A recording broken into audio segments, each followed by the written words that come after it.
How's it going? I'm with Broco. Simon Rob are talking about the song Nerve.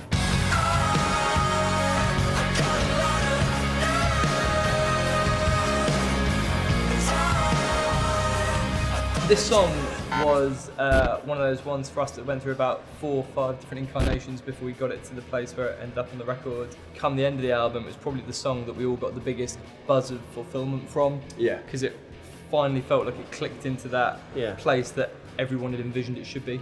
All the shit that you allowed, I'm through with that, I'm through with that, and all the shit I got away with. Definitely, it was like some of the other songs we demoed and we kind of knew what they'd sound like before we finished them. But this one, it was like, I think it was the very last song we wrote for the album, and it sounded just like we'd become a real band. And then, yeah, I remember being in the studio with Jason, who produced the record, and it was the first time we'd heard the mix of it, and we were all just like, wow, this is it. Compared to sort of going through all those sort of incremental things where you kind of know what they're going to be like, and you don't, Well, how did it originally start then?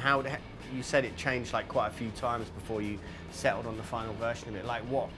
Well, it started off basically as like an electronic loop. The chorus was the original. Yeah, it was a lot faster. And we had like a sort of pop punk drum beat, and then a proper like kind of indie plinky guitar thing all over the shop. I mean, what was exciting for this song for us is it never actually got to that annoying stage that I remember. I mean, a lot of songs do, but it was one of those ones where we kind of believed in that chorus so much. We enjoyed playing that so much. It was one of those ones we got into a room and just played it, and it just felt good straight away. That was the point. That was kind of the anchor for the whole thing. Was the chorus, right? And that gave us sort of the strength to carry on working on it. And then it was kind of Jason as well. Like he was especially with that track, he took it. When we started jamming it in a room to a place that we never would have taken it organically ourselves as a band without someone there going, just try that. Yeah. And it was that kind of direction for that song which, took it to that crossroads, and we took it that way and it worked. And that was his steering the ship. Whenever someone says, right, don't play any guitar for like a I kick off. Like, get this guy out. I'm done. Yeah, I mean, that's a tough one to do, to put your trust in somebody that's come into it from an outside perspective and let them sort of point you in that direction.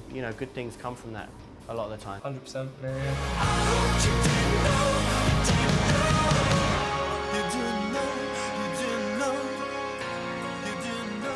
Thank you to Simon and Bobby from Broco.